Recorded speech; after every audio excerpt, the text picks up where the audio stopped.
Stories of achievement, winning by having faith, and success stories. Welcome to Conversations with Alan B. Benson.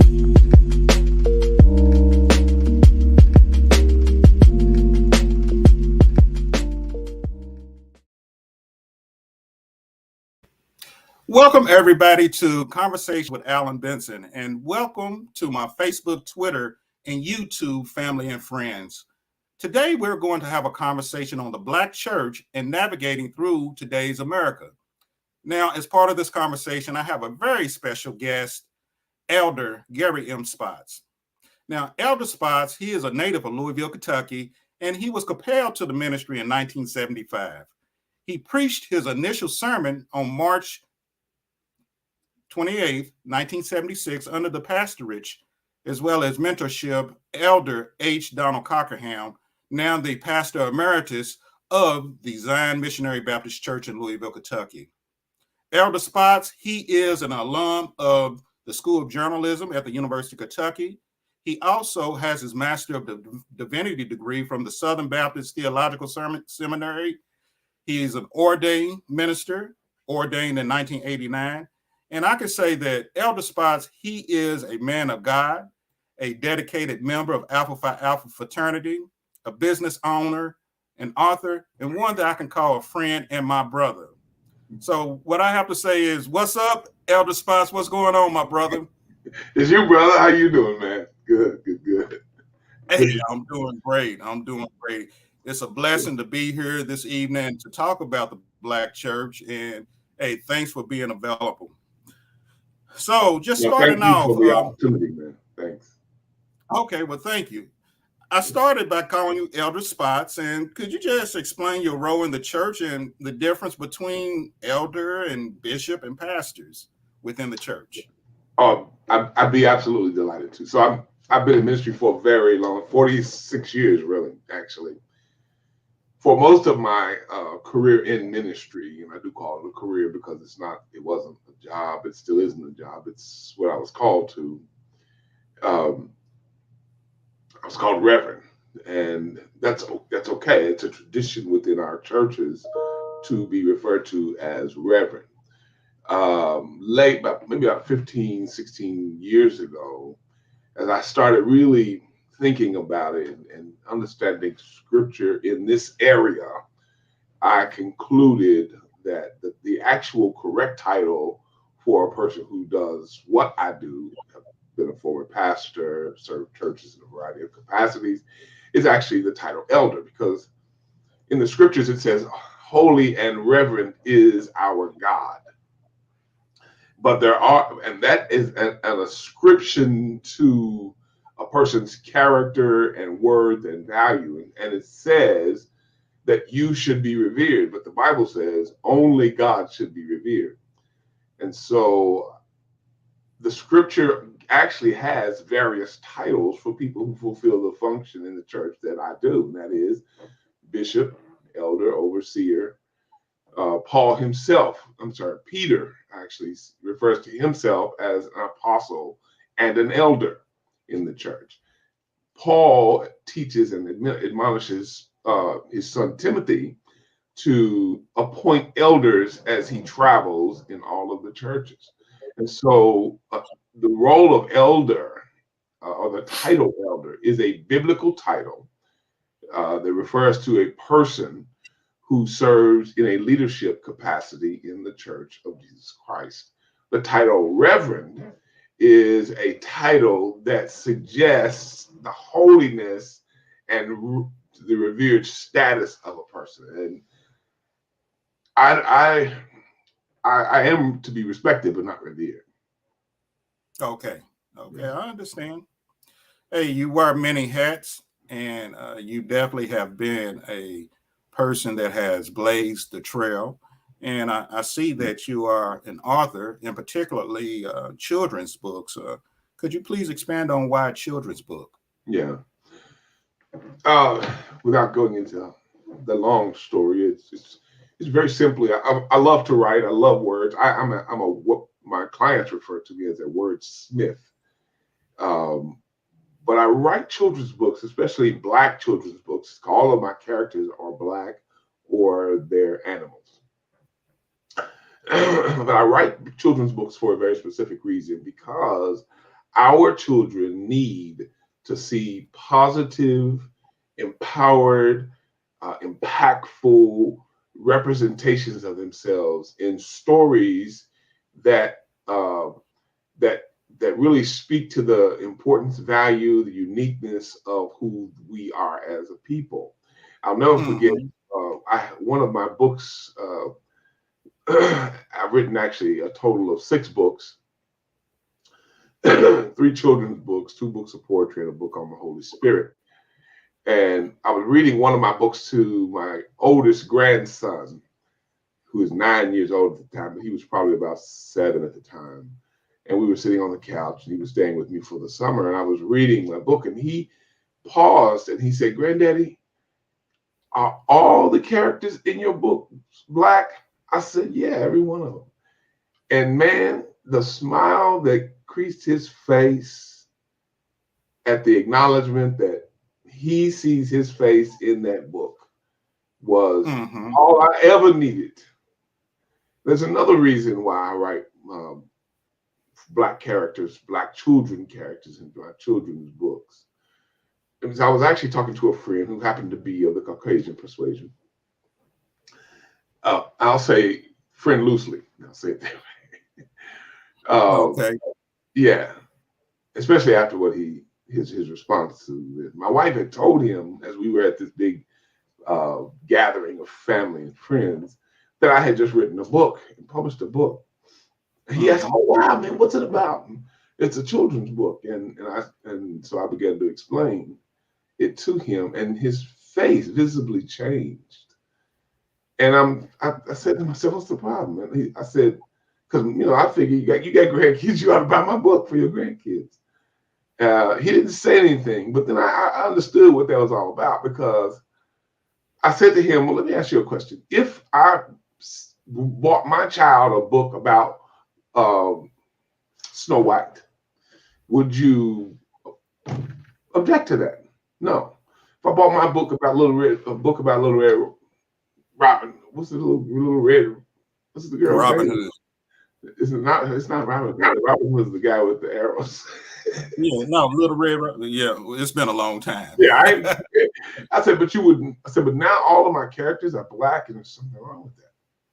And it's not a book that you would want your grandchildren to read. So I thought to myself, no, there's something wrong with that. And so I said, from that point on, there's no way I'm gonna write another book that doesn't have exclusively Black children.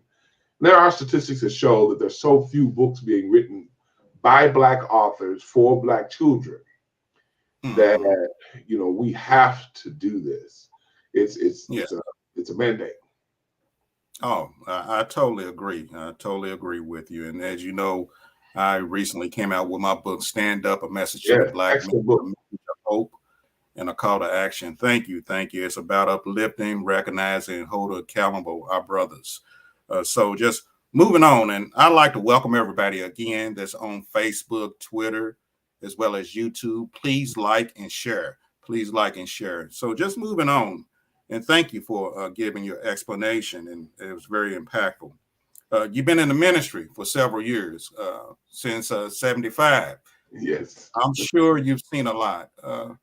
What type of change or evolution, if you want to call it an evolution, or changes have you seen during that time period that has really impacted the Black church? Oh, how long is this program again? I could talk for a long time about Well, we're that. gonna do it like I'm not a pastor, but I Okay. am a Christian. Let's just keep the 2 minutes. Okay, good. That's not gonna happen. That's a good Baptist preacher lie right there. Usually we don't wear a watch. That means we got all the time in the world. So, but I do have what I would call the long view of ministry. And the reason I say that is because as a 15-year-old boy who was licensed to the ministry, and I always say that I was licensed to ministry, not licensed to preach. Now, I do preach when God gives me the opportunity, and I have pastored, which means I preached every Sunday. Uh, but I never thought of the call to ministry as the call to just preach. I understand ministry is bigger than just the act of preaching, and that preaching is one of many ministries that the church needs to be engaged in. So I do have a long view. And the reason I say long view is because I was a young boy sitting in uh, what was arguably one of the most significant African American churches, not only in Kentucky, but across the United States. You know, Zion Missionary Baptist Church was one of the churches of the time. So Martin Luther King's brother had pastored there, and Dr. A.D. Williams King had pastored there, and he was actually the predecessor to Dr. Cochran. And before A.D. Williams King had pastored there, Dr. D.E. King, who was a nationally known preacher and pulpiteer, traveled all over the world. So Dr. Cochran came. Zion Missionary Baptist Church was a national church, and national preachers of note came through there to preach. And so I had the opportunity as a 15-year-old kid to sit in the studies, and not only Zion Church, but all over the Midwest, and listen. I was there, and nobody noticed me, and I watched, I listened, and I learned so much. It made me a very critical thinker and a student of the church. So probably one of the most significant changes I have seen over the last 4.5 decades of ministry is that the people who attend church have changed. There was a time when people were members of churches and they were there for life. You couldn't drive them out. And the motto was, I was here when you came, I'll be here when you, they were referring to the pastor. I was here when you came and I'll be here when you're gone.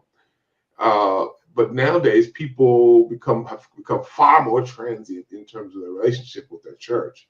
They'll bounce in a heartbeat, and they no longer have that long commitment to the history of that church and the legacy of their parents or grandparents or great grandparents in some cases who were founding members or charter members of that church. You know, this was my mama's church, this was my daddy's church. That's no longer a reality, and church has become far more fluid. And of course, in light of COVID, things have dramatically changed.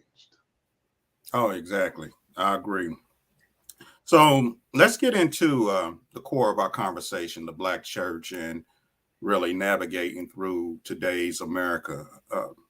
Many of us saw back in February of 21 the PBS special that Professor Lewis Henry Gates narrated, The Black Church.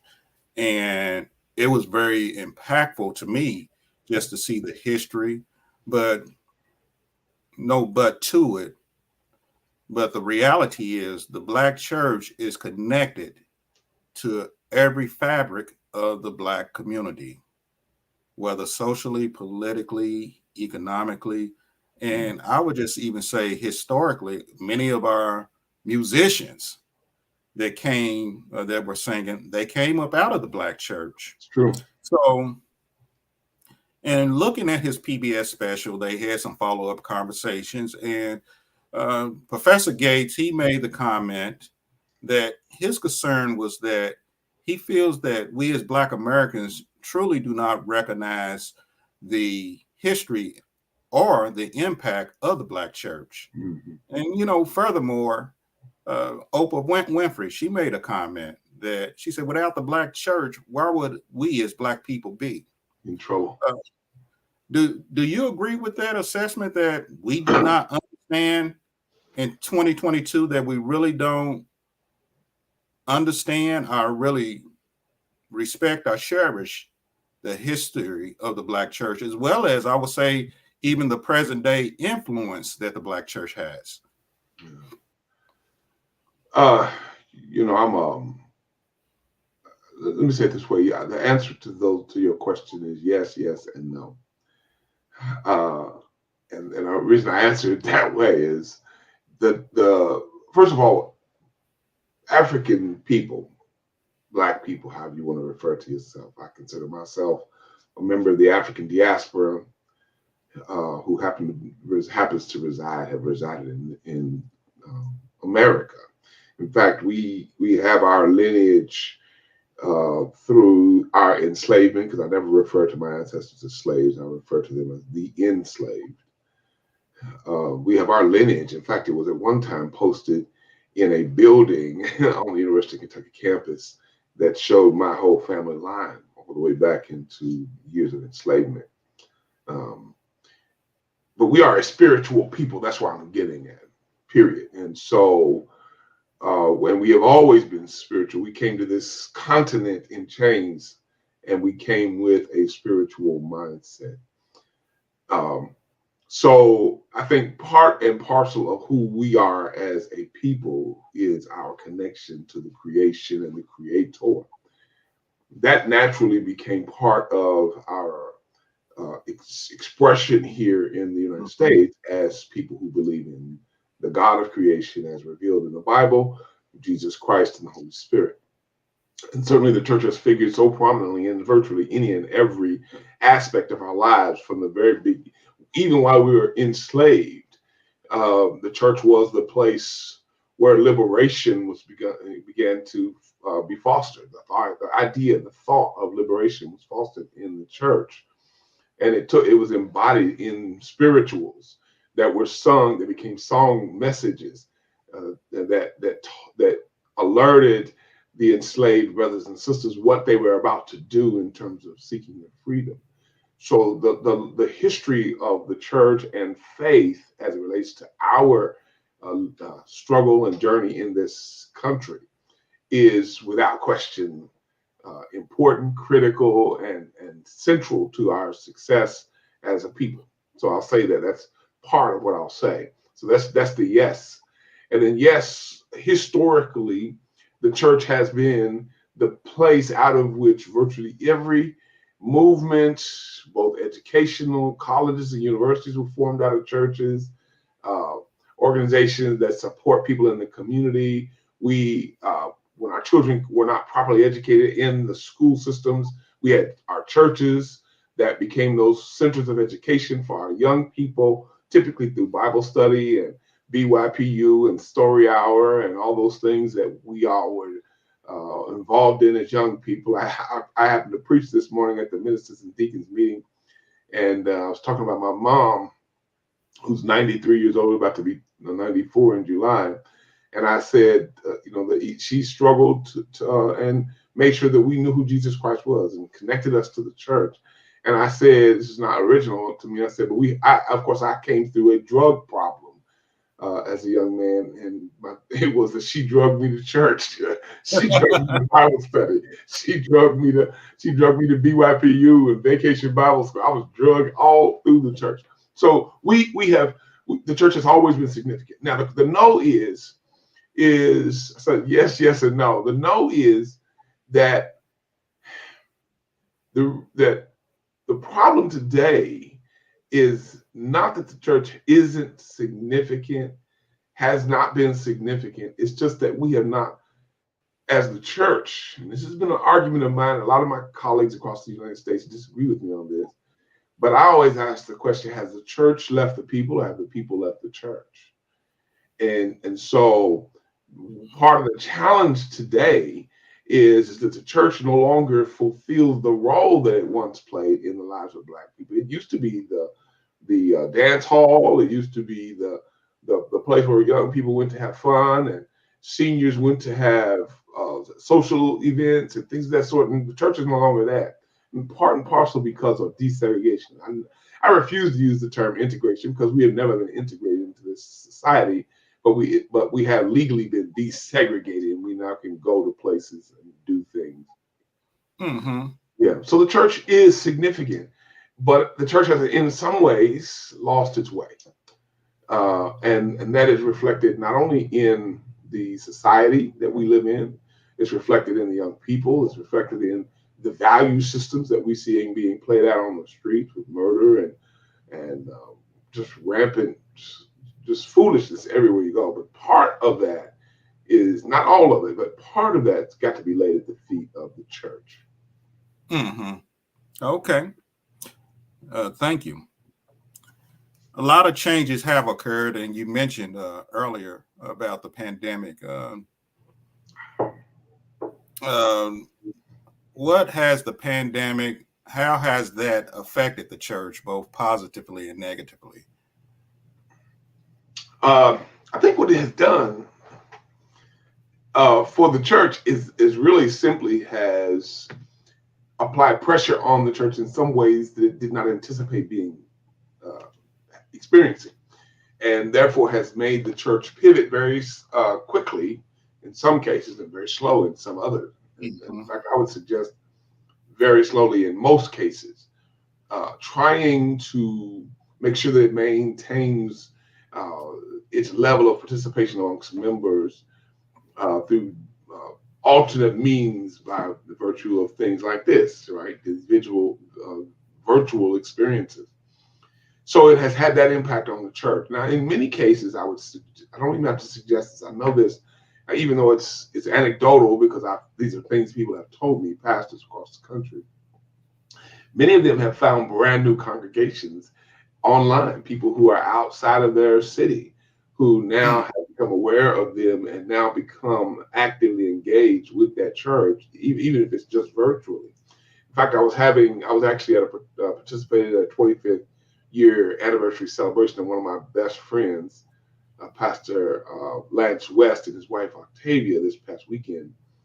And afterwards, we went to dinner with one of my best friends and his beautiful bride, that's Pastor Matthew Smizer and Sister Joanne Smizer. My wife and I went to dinner with him. He was telling me about a person who joined his church over the internet through their website and Hmm. came through Christian experience. So it has created new opportunities.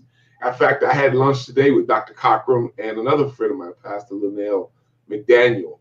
Uh, and so Pastor McDaniel was talking about the fact that he wants to stop doing virtual. And I implored him, do not do that. Don't do that. I said, because you have found a new congregation. There's people out there who have discovered you that would have never ever known you and have become part of the friends of your church. And if you stop that, you actually abandon that community of people who have fallen in love with what you do as a pastor and what your church does in the community. So there's a lot of that, a lot of positive things that have come out of this.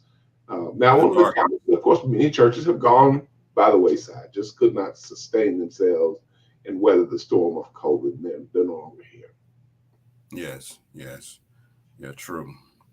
As you know, because of death, we've My had wife many. knows me, sorry. Hey, I told you earlier, man, that looks very refreshing. I'm drinking my typical water, but we have lost a lot of people, sadly, and just even within my own family because of COVID, and it hit the African American community pretty hard. So those churches that were affected more drastically than others, our thoughts and prayers are with you.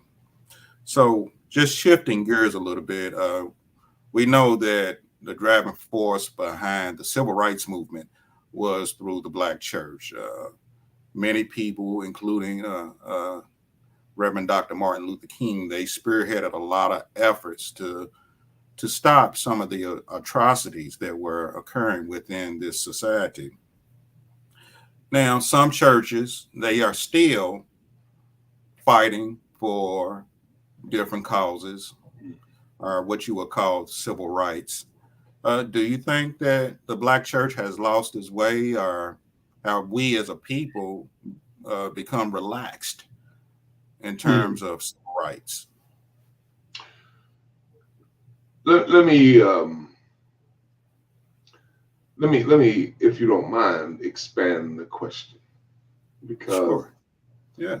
I don't think of civil rights um, as much as the fight really was tiered, if you will, tiered, tiered, in that it was a fight for civil rights first, and then it elevated to the fight for human rights. But civil rights was always connected to human rights. And Mm-hmm. even, the Plessy versus Ferguson, where we were declared three-fifths people, right? So We became constitutionally determined as human beings by the 14th Amendment to the Constitution. So civil rights was always at its core a battle for the humanity of Black and African people. So civil rights is a subset of the larger fight for human rights and human dignity, and the human right to express yourself in ways that allow you and your family to prosper. So that's why I say civil rights is always, it's just a subset, it's a very small part of, because civil, it relates really to the particular country that you're in. Human rights relates to your rights and abilities and the favor of God in your life just as a human being that you have wherever you travel. Because the rights you have in the United States don't apply to the rights you would have if you traveled to France. So civil rights is important, and the church has been a central figure in that. But at the end of the day, it has always been a fight for humanity.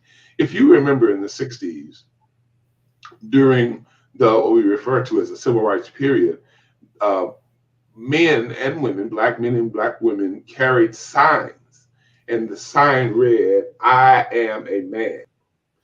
Well, which maybe it's a wonderful sign to remember, because it's really no different than Black Lives Matter, right? So when I was listening to all of what was going on with the Black Lives Matter movement and all the things that were happening, and they were talking about this has never happened before, and this is a new thing, and I'm sitting there, no, it's not a new thing. It's a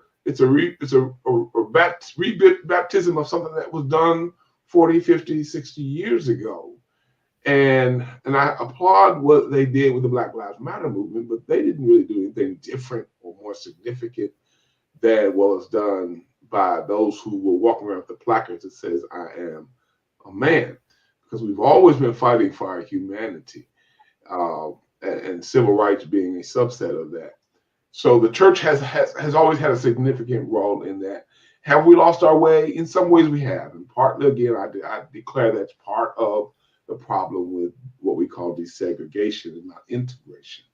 And then also, and I hate to say this, and I'm sure some of my colleagues will disagree with me, and some of your viewers may disagree with me on that. But that is, we have lost our way as the church in many ways because we began to seek celebrity rather than significance in the community. Celebrity over significance. Wow. Yeah. And so, who's the big preacher in town, right? Who's the biggest preacher in town? That's always been part of our challenge, because there's always been that kind of hunt for that. But the Bible even tells us there are people who become connected to the work of ministry simply because it's a means by which they generate income. We understand that. That's in the scriptures, so we're not tripping about that. But I think part of the reason that we've lost our way is because of that.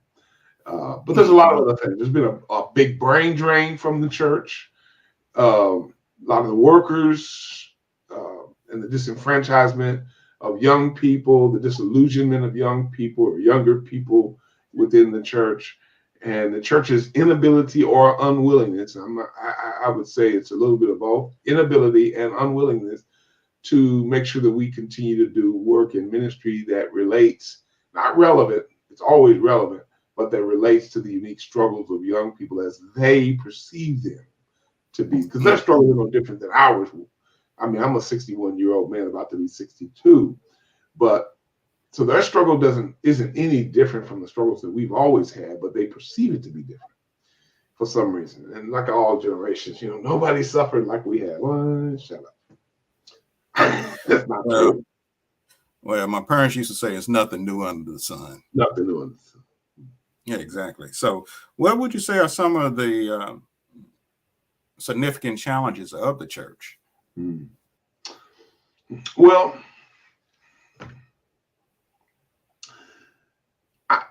I'll say it this way. Opportunities. Which one? Which are we talking about? Opportunities or challenges? Challenges. Let's just keep it real. Okay, Let's say we'll challenge. We'll go with challenges. Um, my work in ministry has always, like I said at the outset, I never really said I was called to preach, although I do preach when given the opportunity. And again, I pastored for 7 years, so I preached a lot and still preach quite frequently. But if I'm known for anything in ministry, it's my teaching and ministry development. So I believe that that's one of the weaknesses of the church. One of the great challenges of the church is that we elevate preaching, and therefore everybody clamors for that when they feel the call on their lives. They clamor for the pulpit, and then they'll go and they'll preach their initial sermon, and they'll sit in the pulpit waiting for the erstwhile opportunity to stand behind the pulpit and pontificate, which might come once or twice a year, and they'll be satisfied and happy with that, which to me is a sad statement on your call to ministry that you say you have. Because for me, ministry is not really done as effectively in the pulpit as it is down in the pit where people are. And I think that's the challenge and the weakness of the church, is that we don't do ministry in the pit. And when I was pastoring, and even when I go out teaching across the country, I always say this, that ministry is in the pit. That's why, and until you have the dirt of the pit where people have to struggle every life, until you have the dirt and the grit and the grime and the blood, sweat, and tears from trying to pull people from the pit as a minister, then you have no right or reason to stand behind the pulpit. Because from that place, we pull people from the pit. And too many people just want to stand behind the pulpit, but they have never experienced the grit, grime, and the nastiness of the pit. And that's what I say, that until you have done that, then you have no right to stand behind the pulpit. My twin brother, who is a pastor as well, Elder Garry Spotts, pastors in Chattanooga, Tennessee at the New Home Missionary Baptist Church. He and I cut our teeth in ministry, preaching in nursing homes. And we did that for many years as young men. I was 15, he was about 18 or 19 when we came into ministry.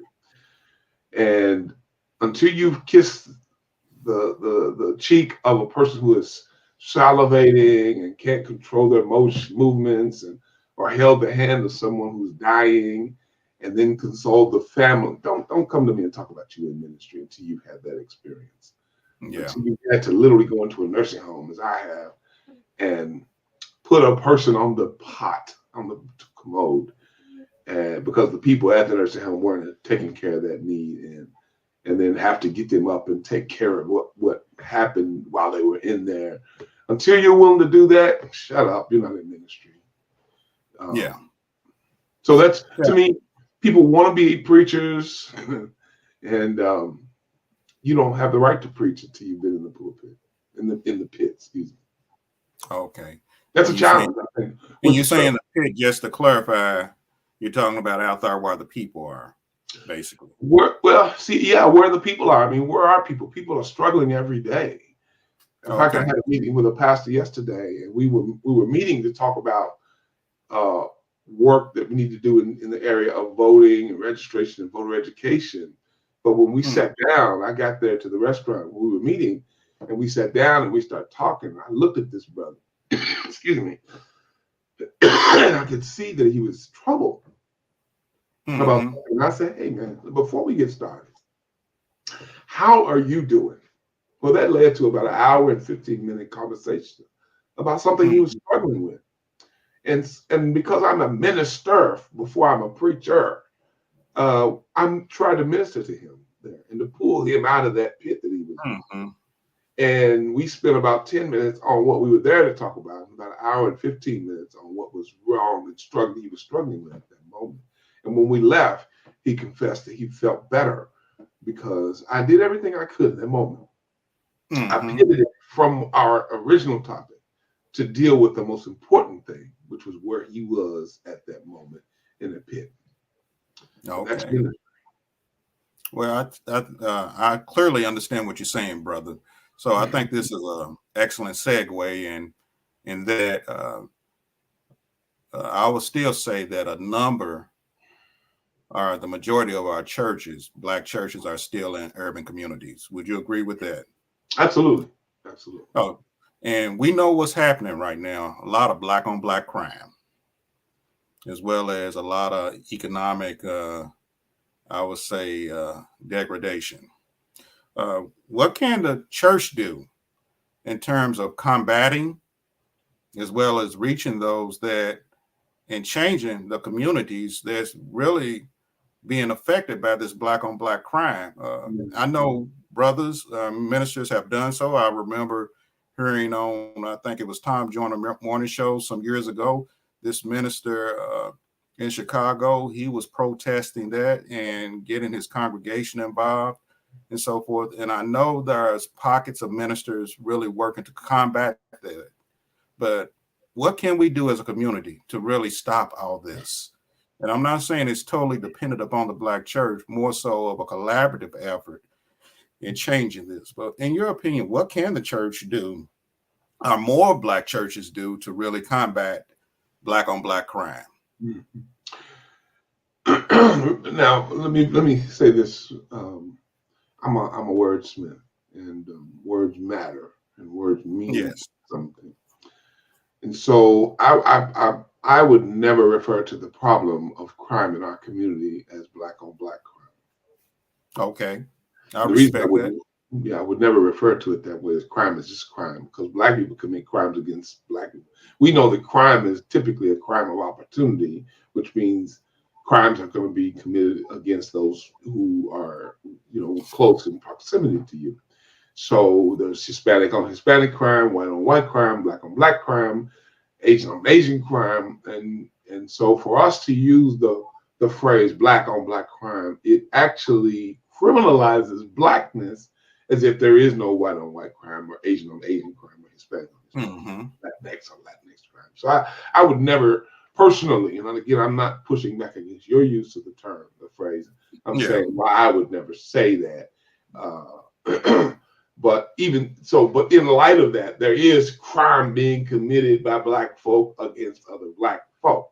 We understand. And it is a problem. We will agree It's certainly with a that. problem. I'm not denying that. So Yes. I'm pushing back on the phrase because Yes, sir. it is something that is used in the media. And having been trained as a journalist, I understand the significance of just the use of that term. You've never heard on the news white on white crime. Exactly. Asian on Asian crime. But when you use the phrase black on black crime in the media, it suggests that there's only crimes being committed against black people by black people, when that's not true. But crime in our community, my son that was murdered at age 23, trying to protect a friend of his who was being robbed, and lost my only son to violence and crime committed by another, what we believe to be, I don't know who did it, a black person. So listen, I don't say that to mitigate the issue. I say that to correct our language about the issue, because words and language matters. Yes. It creates perceptions and ideas that criminalizes all of us in a lot of ways, and I don't want us to do that. At least I'll never do that. Yes, sir. I'm not saying you're wrong. I'm just simply saying I would never use that phrase to describe the problem that exists. So crime is a major issue. Now let's talk about the church, okay? And I really do believe that the church has a major role in addressing crime in our community.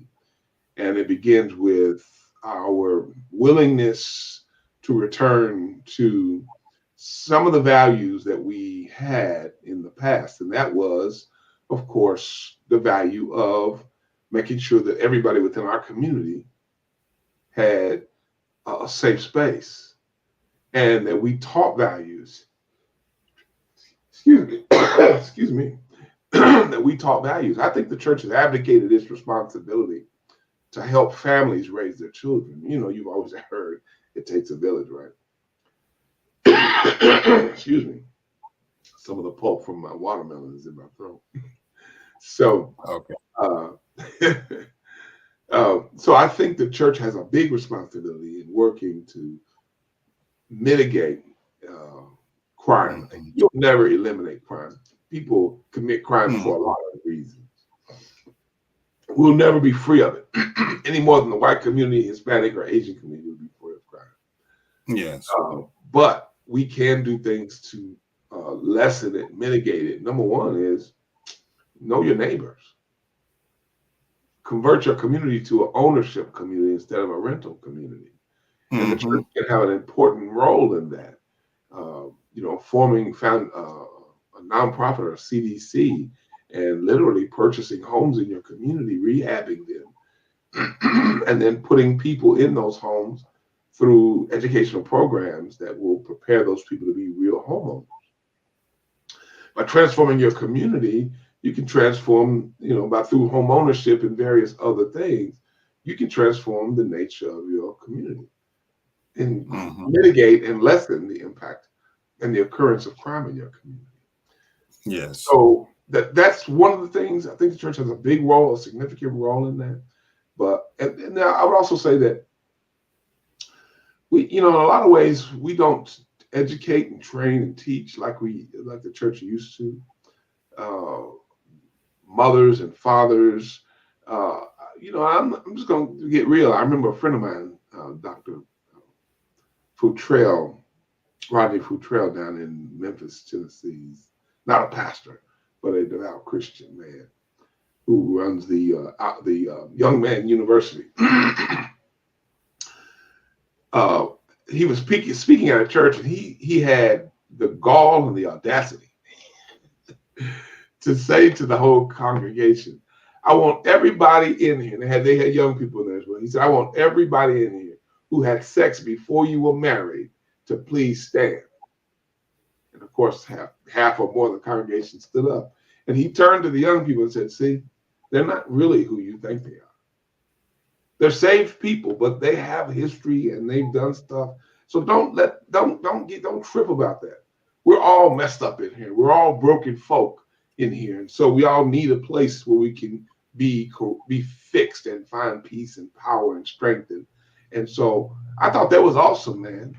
And I think we need to do that. I think we need to stop this nonsense about who I am and I today and I never have an immoral thought. Well, Elder, I think some things just should be between you and God. And a reason why I'm laughing because I remember one church service this guy was preaching, and at the end he said, "I want those who's been tricking to come forward to the altar."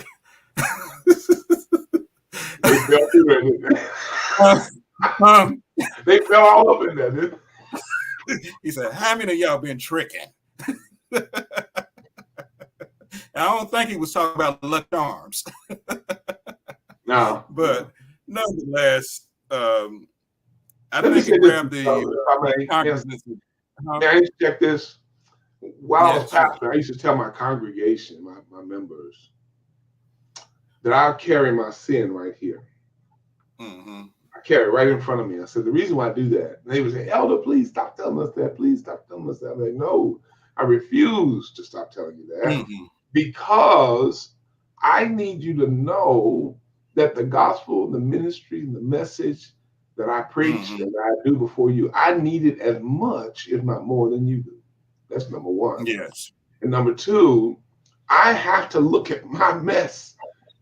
I have to look through my mess to see your mess so that I don't lose my mind about your mess.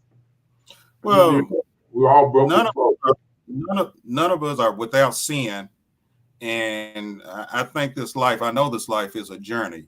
It's a journey to do what's right. It's a journey to have a moral conscience. It's a journey to combat sin. It's a journey, and we all fall short at times. So, and that's why we have forgiveness. But like my mother said to me one time, she said, Alan, some people sin so much it's normal to them. So it's just normal. They don't even recognize it. But nonetheless, I digress. Just moving on. I don't think that's a digression, brother. I really don't. I think it's at the center of our part of our problem because we don't understand sin. We don't Okay. understand sin. Typically, we don't. Generally, we don't understand sin. And I would suggest that many of the men who stand, and women for that matter, who stand in the pulpit, have no concept of sin and the gospel. They don't understand it, and therefore they Hmm. preach it wrong. They teach it wrong. They live it wrong, and they shame the people. And Hmm. that's why you struggle with all of that. So Okay.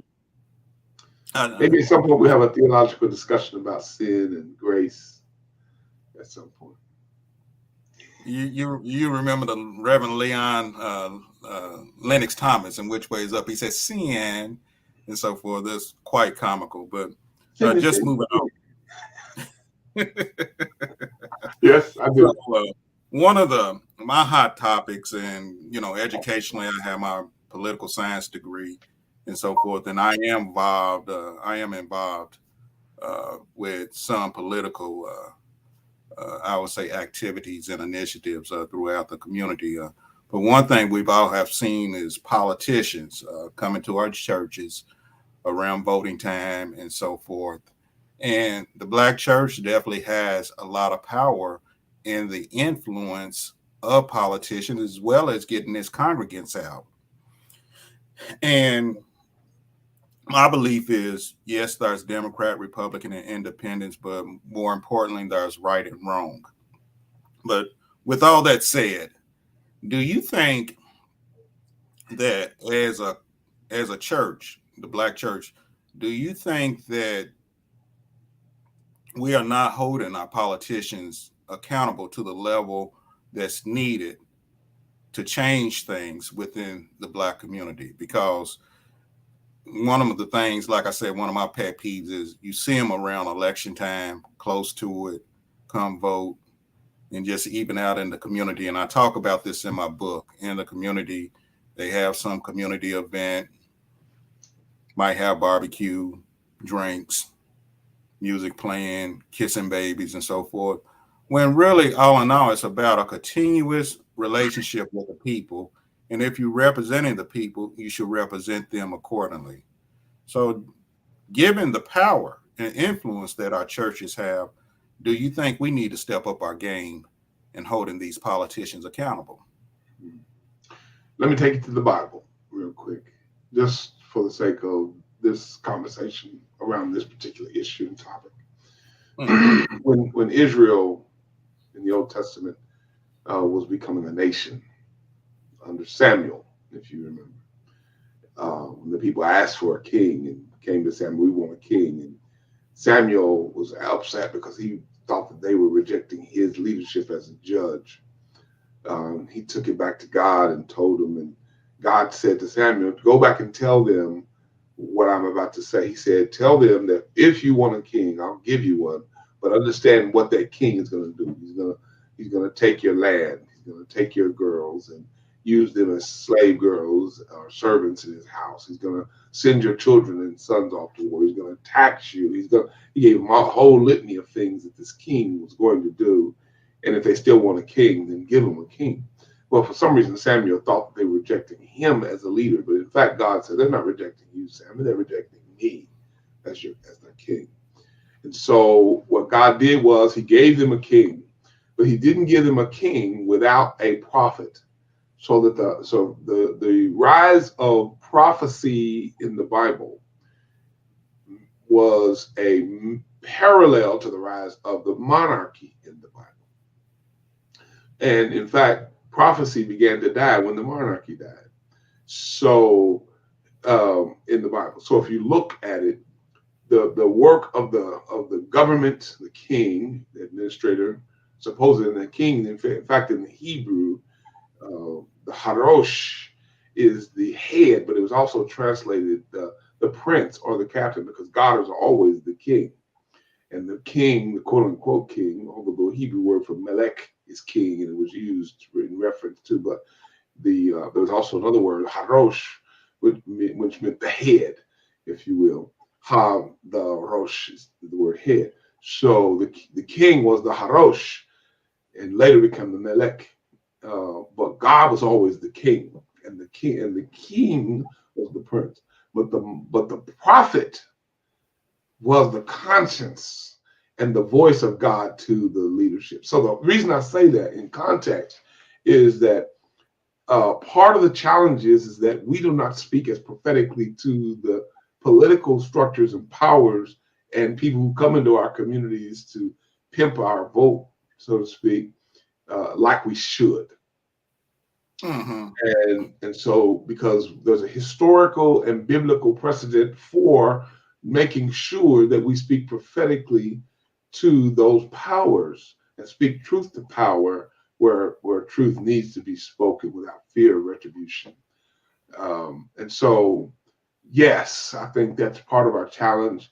But again, one of the things that we need to do as a community, as Black folk, is we need to, and part of this power center of power would be in the church, is we need to begin to raise up our own leaders who then seek political office. Why aren't we cultivating those people in our own congregations and community to go out and seek political office? Because we need to be the people who are training those folk from age 3 on.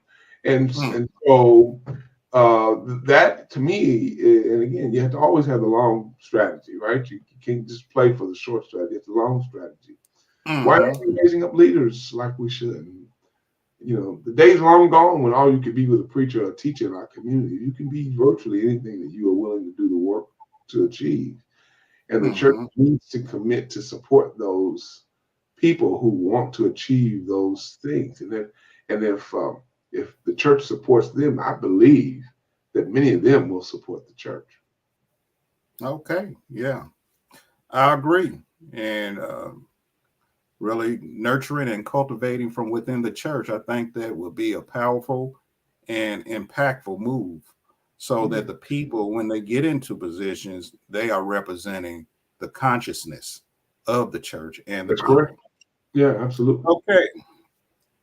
We know, I would say within probably the last couple of years or several years now, um, there's been an uptick of mental health. I don't know if you were at the retreat we had a couple of years ago over at the Reverend French's church when we talked about Black men and mental health and Mm. so forth. But what role you think the Black church plays in that mental health and making sure the congregants are people inside and outside the doors of the church? What role does the church play in terms of mental health? Mm. You know, again, I have the long view about the church, and for almost 50 Mm-hmm. years. The issue of mental health has always been an issue, right? I mean, it's not a new issue. What we're Mm-hmm. seeing, though, is a rise in the number of people who are experiencing mental issues.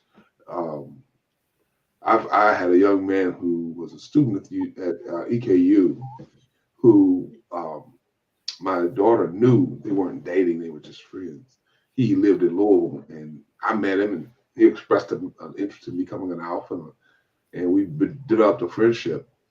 And he came here and did some work in my house, was excellent, did it all by himself. I was tripping. This dude tore down a whole shed by himself, dude.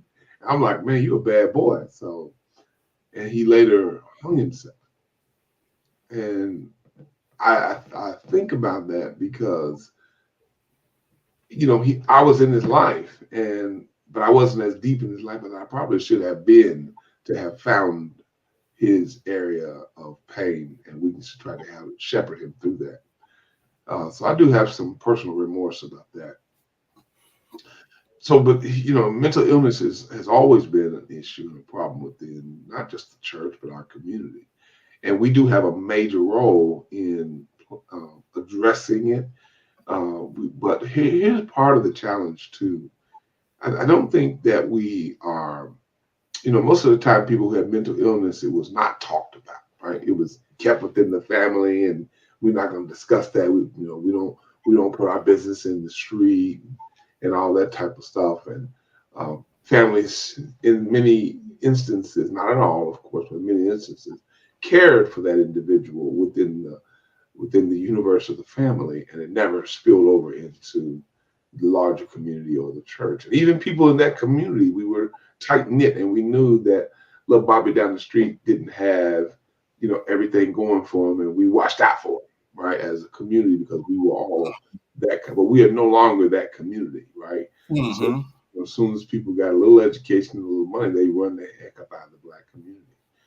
Uh, and there in part is the problem, right? Because um, the day is long gone that people travel 30 miles or 15 miles one way to get to a church. They would much rather go to a church in their community, 2 minute, 3 minute commute. So we've lost the ability to identify these issues, and now it has mushroomed in a way that we really can't get our arms around it, because we didn't address it when it was in its infancy. And many of the young people who are now experiencing mental illness and breakdowns and all that kind of thing uh, were not part of the church, or they were on the fringe of the church as they grew up, and therefore their issues were never really addressed. And the church really does need to step in at this point, because it's getting out of hand, and begin to help people learn how to cope. Because when you stop and think about it, maybe there's some things that need a real professional therapeutic approach. Things that, like, even as a pastor, I wouldn't touch certain things. I'm like, look, I'm going to refer you to someone who can give you the help and the assistance. And many of my colleagues do the same thing. Well, I don't have no problem with you going and sitting on the couch and maybe even being medicated as a result of some of the issues. Because if Mm-hmm. a physical, chemical issue in your brain, ain't, prayer is effective, but you need to get those chemicals in balance too. See, and I'm hoping that you'll go do that. And so we need to become a point of referral for those kinds of things when we see those kinds of things. But I think Mm-hmm. that we as a church should take on the responsibility of making sure that we're teaching people how to address and cope with the normal stresses, and sometimes the outside stressors in our lives. And again, in a lot of ways, we've abdicated that responsibility to the world, and we abdicate the education of our children to the schools, and we're crying about that they don't teach Black history in the schools. Well, why aren't you teaching it in your church? If it was being taught in your church, and you're teaching your parents to teach it and giving them the resources to teach it through books like the books I write for children, then we wouldn't be crying about what we want our historical oppressors to do for us in the schools. We Exactly. are the only people that send our children to the oppressor to educate. Exactly. Well, And it's our job, the church's responsibility to do that, not the schools, not the communities. We must step up and do it ourselves. and elder, that's one thing that I totally agree with you and believe, because, and again, I wrote this in my book, and a lot. I mean, all of what I wrote in the book was my thoughts and my observations and my beliefs of how this society should operate.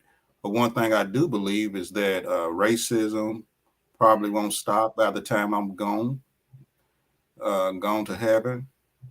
So I can't get all out bent out of shape on that. We have to fight against it, but I still need to stay focused on what God has given me to do. Mm. I got to keep my eyes on what my purpose is and what I should do. So we have to fight for the injustices and so forth. But like what you were just saying, we have to maneuver around some things to make it happen. And I think historically, when I look at pre, I would say desegregation, if you want to call it that, or integration, we found a way to survive as well as to excel and so forth. So just moving on, the role in economic development within the Black community. We see a lot what's going on. I think it was said, and I'm just paraphrasing, like in the Louisville community in West Louisville, the majority of the residents are renters now and so forth. we know the difference between owning and renting and the things that happen. Now, I know Mhm. some churches through the nonprofits, they have housing programs. The Urban League is doing a great job really engaging people, teaching people to be more, I would say, self sufficient as well as prosperous in life. But again, the Black church was the hub historically, and I would say even presently, in terms of stimulating economic development in the church. I mean, in the community. Is this something that we need to be more deliberate about? And I think I know your answer. And creative about in terms of really stimulating the African American community. Mhm. Well, I think there's no question that the black church, the historically black church, has a central role and has always played a central role in the economic development of our community. I think part of the challenge we face today, again, goes back to what the church has evolved into, or and I would maybe not even evolve, maybe it's devolved into. Um, and it's no longer at the center of everything that we do in our communities because now we can go to any restaurant, right? We don't have chicken dinners like we used to. We don't have fish fries like we used to, and chili suppers and stuff like that like we used to. Because now you can go anywhere and do whatever you want. You can go to any restaurant you want. But there was a day when we couldn't do that, and therefore if we wanted to eat out, we ate out at the church, right? So, um, and churches created community centers where young people could come and have an experience, a recreational life that they didn't have the opportunity to do then. So yes, I think the church is at the heart of economic development.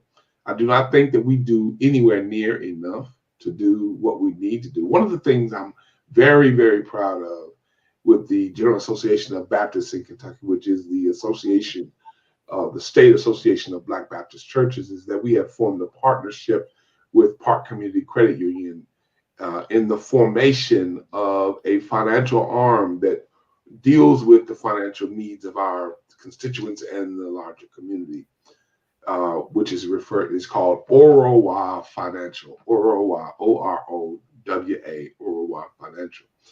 Mhm. And Orowa Financial is empowered by Park Community Credit Union. And you can get mortgages and loans and credit cards and banking services, all of those things. And that was created as a means by which we could empower people in our churches and in our communities to actually move in the direction of home ownership.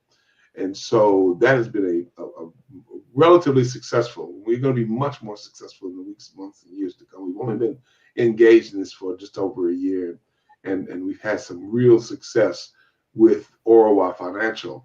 And at some point, it's going to be a national opportunity where people can actually become members of our financial organization and do all of your banking and meet all your financial needs. If you want to start a business, there's opportunities for that.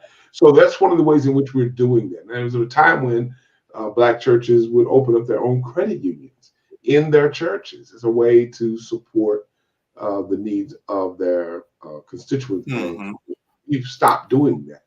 And so part of what we need access to financial resources, financial capital, start businesses and buy homes, take care of other things. And so ORY Financial is a means by which we've been addressing that with the 500 Black Baptist churches across the state of Kentucky. Yeah. But all other churches, there are several other churches who have become part of ORY as well, who are not Baptist, and we're excited about that as an extension of this economic work that the church should be engaged in. So yeah, we are at the center of it, and almost all roads, political, financial, educational, go through the church. And Mhm. but there are some churches that will not let them pass. They put Yeah. blockades up or stuck up fences and will not allow that road to travel through them. But many churches have begun to or have never stopped allowing those roads to pass through the church. So I'm proud of that work that we're doing and pray that people become aware of it. ROI Financial at Park Community Credit Union, and it's a beautiful thing that's happening there. And we pray it blows up because people are getting business loans and home mortgages and building credit and things. And we also offer a credit education program. Uh, Okay. and so part of that as well is that Orwell's motto is that we may not be able to say yes right now, but it's not no forever. And so if We're you will going to engage get in the educational program and go through the necessary steps that we're going to share with you, then that no, that not right now can become a yes once you've begun to develop. One of the most important things that's part of the Orwa family, powered by Park Community Credit Union, is that you can actually take out a business loan. I think it's $15,000 or $10,000. And if you take out that loan for your business and pay it back as promised, at the end of that term, they will pay you back all of the interest that you paid on that loan.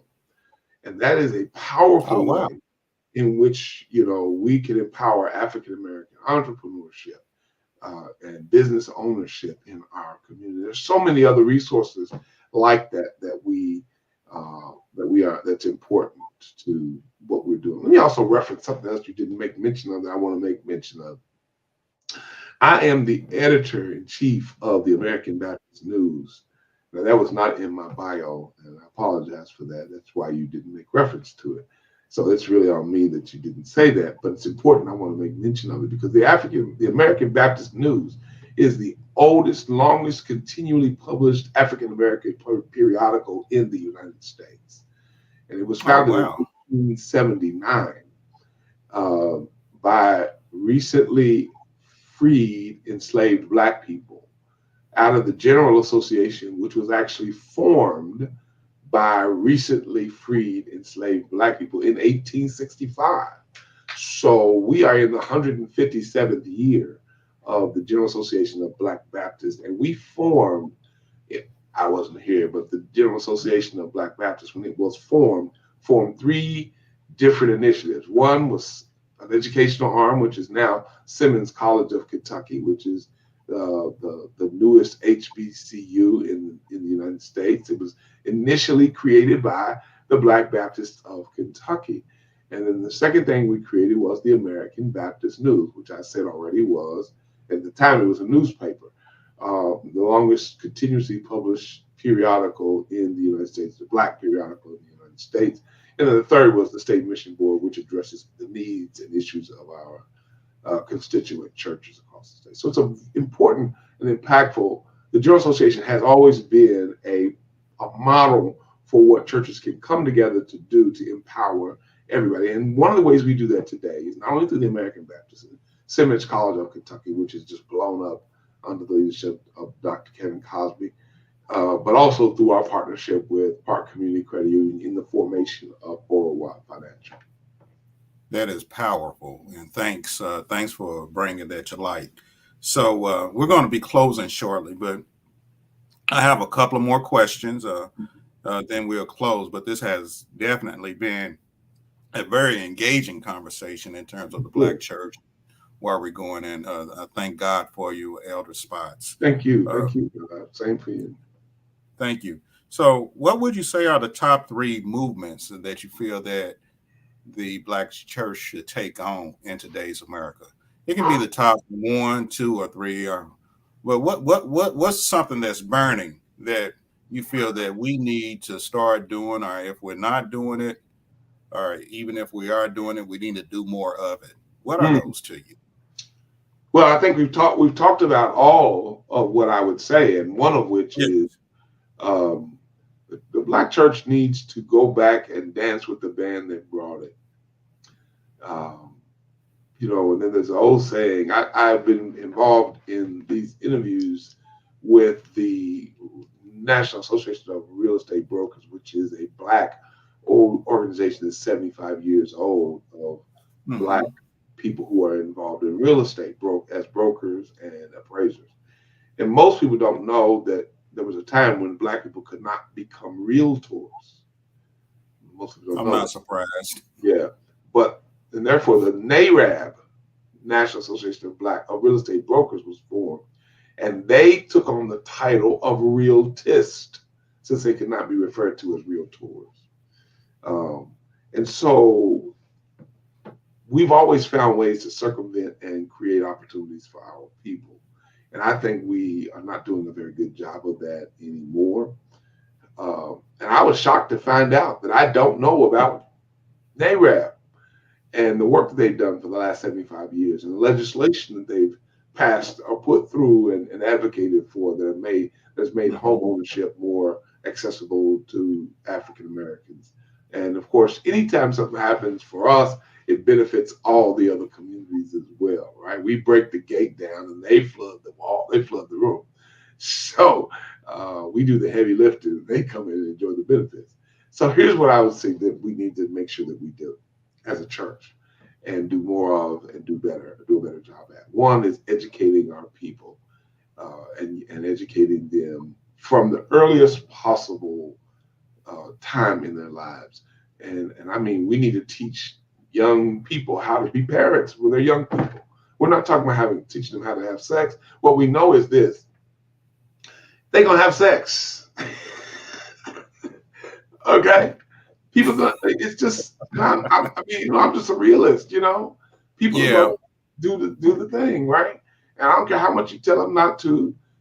But what we need to do is educate them and teach them how to be responsible in the use of You their out here body. fornicating. Say what now? You out here fornicating. Well, here's one. I've been there, done that. And Yeah. it is what it is. And I bet you Okay. every person who's listening here has had their foray into fornication. So, but that's a whole nother conversation because see, sin is not our problem. Sin for the saved is not a problem. It's not the problem. But that's not a whole nother conversation for another Okay. time. So we need to educate our people, and we need to educate them politically, financially, and values. We need to see the bottom line is whatever you value, you will care for, you take care of. As Elder Ward, the late great Elder Ward used to say, was the pastor of the Main Street Missionary Baptist Church in Lexington, Kentucky, and also the founder of the Sovereign Grace Bible Conference, is famous for saying, he said, whatever you love, you will get to. And so the reason people don't come to church, they don't love it. And why don't they love it? It's because the church is the church even lovable? Right? Jesus said, if you would have friends, you must show yourself friendly. So the bottom line is that maybe the problem is that the church has not shown itself to be lovable. And so what we have to do as the church is we have to get back to that. And I mentioned the NARAB. I think one of the things I heard from one of the past presidents as we having these conversations over the last couple of weeks is make sure that you dance with the person that you came to the party with and go home with the person you came to the party with. And what that means is take care of the people that have been with you all along. Don't abandon them when you get to the party. You came to that party with that young man, and you got there and you found another young man who looked better, smelled better, drove a better car. And you went home with the guy who wasn't the guy that brought you. And so what does that do? That damages the integrity of the organization and you. And therefore that guy ain't coming to he doesn't trust you or anybody else from that. And maybe he came to the party with you and found somebody else he found more attractive, and he went home with that person and left you trying to figure out how to get home. And so here you are. So you always dance with the people who you came with, and you always go home with the people you came with. And what that means is be faithful and have integrity in every aspect of what we do. The church, one of the things I say all the time is why are we acting like we're a corporate organization? If you've got somebody in your church who is a licensed plumber, why are you submitting bids and asking people who are not part of your church to come in and submit a bid? When you got a licensed plumber in your church who pays tithes or is a community or is a giver in your church, and you're going to go out and ask somebody else to underbid that person who's committed to your work and ministry. You're dancing, going home with somebody who you didn't come with. So now you've alienated, irritated, and hurt that person, and they're going to leave and take their ties with them. And you try to figure out why the church is losing members. And taking our donated Bibles as well. Yeah. So we there it is. I mean, we've got to dance with the people we came with and go home with the people we came with. We got to be faithful to the folk who are faithful to us. And if we're not, then we can't expect more. We can't expect a different result. My church was broken into twice when I was pastor. And I pastored a little small church. And one of my best friends, man, said to me, she said, I know why your church was broken into. I said, why? She said, I bet you know somebody knows who broke into your church or your community. I said, probably so. And she said, the reason your church was broken into and nobody's come to you and told you who it is, because people don't believe your church cares about them. So why would they care about you? Wow. That's deep. But that it is, right? People don't care how much you know until they know how much you care. Yeah, you're right. Well, I tell you what, I have one final question. Okay. And the question is, do you think we as a people, have we made it to the mountaintop? Mountain? What mountain? The mountaintop. What? Are we still on the rough side of the mountain? Let me say this about that. And that is, there is no mountaintop. That was figurative. It was aspirational. There is no mountaintop. And I say this as a professional speaker, as well as a pastor and a minister. That is, one, success is always a moving target. And so therefore, whatever you succeed at today is old news tomorrow. And there's a new target that has to be acquired and pursued and achieved. So there is no mountaintop. But even if there were a mountaintop, which I do not believe that there is, I use the story of Jesus when he sent out the 72 disciples. I believe it was Matthew chapter 10 or Luke chapter 9. I think it's in both gospel editions, where he sends out the 70 or the 72, depending on your translation. And they go out and they do this good work and they come back to Jesus and they're celebrating and all that kind of stuff. But the reality is that once they have celebrated, Jesus encourages them, let's get back to work. And I also use the story of the Transfiguration, where Jesus took James, John, and Peter to the mountaintop, and there Moses and Elijah appeared to Jesus, right? Because Moses and the law and Elijah represented prophecy, the two significant movements in the Old Testament.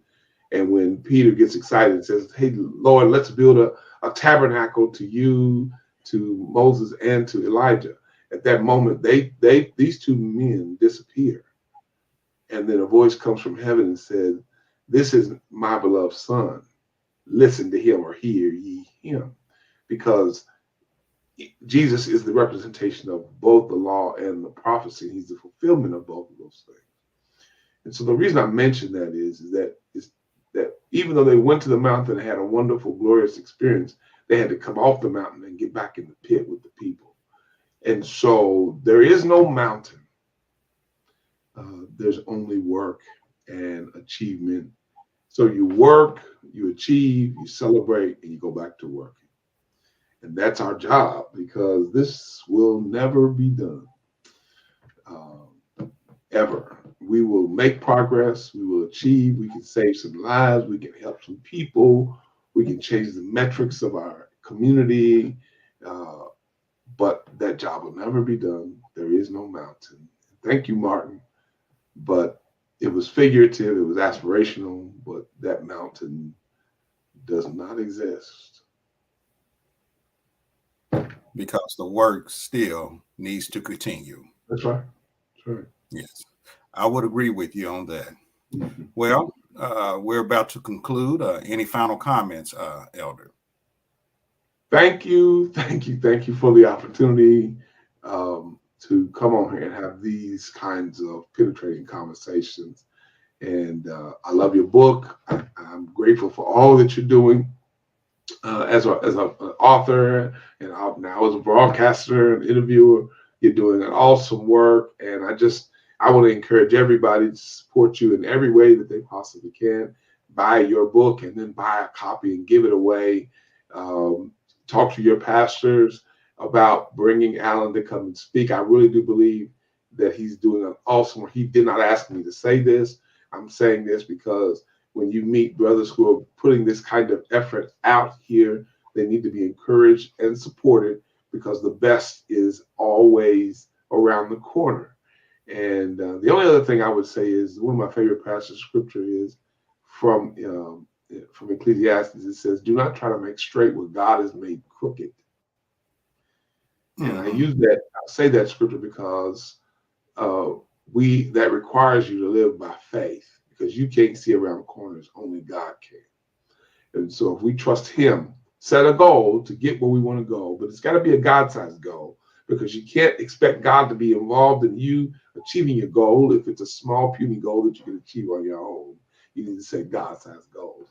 And then you need to trust God and get going and start. Even if you make some mistakes, God does not steer parked cars. He will steer a car that is in drive and going down the street. Even if it's heading in the wrong direction, he can steer it in the right direction. So set a vision for yourself, get going, trust God, and believe for that success. And you can have it. And support our brother Alan Benson.